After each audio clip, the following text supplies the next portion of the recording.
আসসালামু আলাইকুম প্রিয় ছোট্ট বন্ধুরা।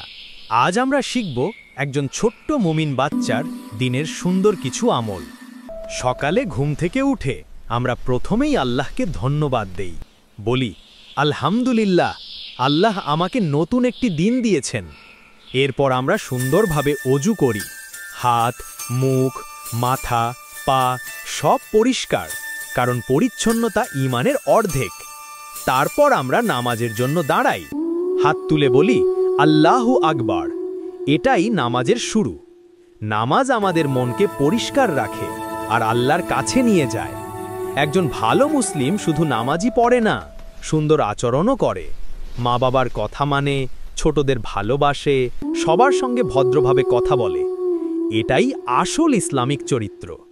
দিনের শেষে আমরা একটু সময় নিয়ে দোয়া করি, হে আল্লাহ, আমাদের জ্ঞান দাও, আমাদের ভালো বাচ্চা বানাও, আমাদের ভুলগুলো মাফ করে দাও।